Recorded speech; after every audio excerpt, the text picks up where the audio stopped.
بسم اللہ الرحمن الرحیم۔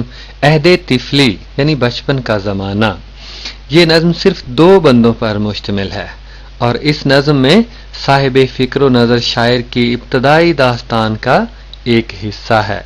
اس نظم کی بنیادی خصوصیت یہ ہے کہ اپنے عہد بلوغیت میں جب شاعر اپنے بچپن پر نظر ڈالتا ہے تو اس کے تاثرات کیا ہوتے ہیں اور وہ ان تاثرات کو کس انداز میں بیان کرتا ہے۔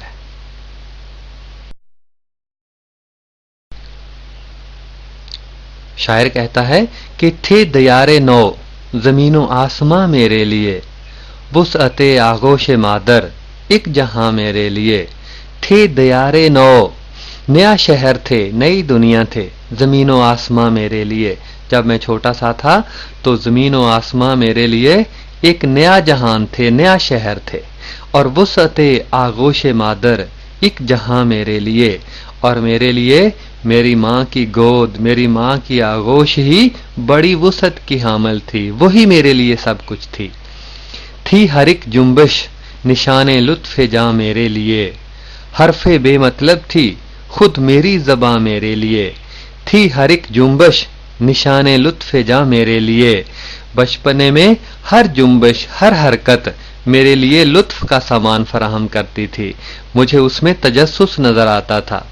حرف بے مطلب تھی خود میری زباں میرے لیے، اور میری زبان میرے لیے بے مطلب تھی، مجھے نہیں پتا تھا کہ میں کیا کہہ رہا ہوں اپنی زبان سے۔ دور طفلی میں اگر کوئی رلاتا تھا مجھے، شورش زنجیر در میں لطف آتا تھا مجھے۔ بچپن میں اگر کوئی مجھے رلاتا تھا، مجھے کوئی تکلیف پہنچاتا تھا تو شورش زنجیر در میں لطف آتا تھا مجھے۔ زنجیر در، دروازے کی زنجیر، شور تو دروازے کی زنجیر کا شور ہی سن کر میں بہل جایا کرتا تھا۔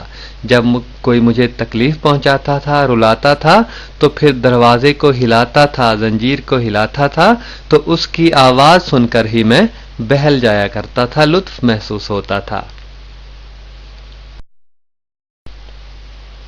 تکتے رہنا ہائے وہ پہروں تلک سوئے قمر، بچے کی نفسیات بیان کی جا رہی ہیں بڑے خوبصورت پیرائے میں کہ بچہ جس طرف دیکھتا ہے اسی طرف کافی دیر تک دیکھتا رہتا ہے۔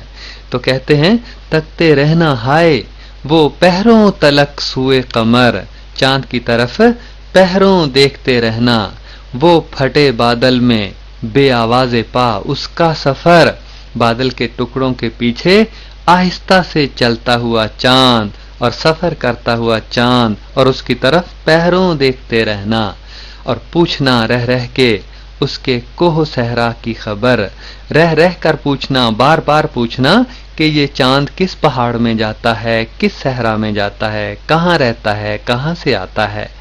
اور وہ حیرت دروغ مصلحت آمیز پر، اور میں جو سوال پوچھتا چاند کے بارے میں اس کا جواب دیتے ہوئے میرے والدین یہ کہتے دروغ مصلحت آمیز، ایسا جھوٹ جس میں کوئی مصلحت چھپی ہوئی ہو، اور مجھے ٹرخانے کی، بہلانے کی کوشش کرتے میرے ان حیرت زدہ سوالوں پر۔ اور اب جب میں سوچتا ہوں تو مجھے حیرت بھی ہوتی ہے اور ہنسی بھی آتی ہے ان رویوں پر۔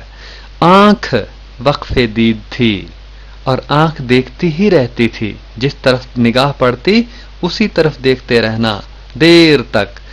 آنکھ وقف دید تھی، لب مائل گفتار تھا، اور جو لب بولنے کی طرف مائل، کوئی نہ کوئی لفظ منہ سے نکالنے کی طرف مائل نظر آتے تھے۔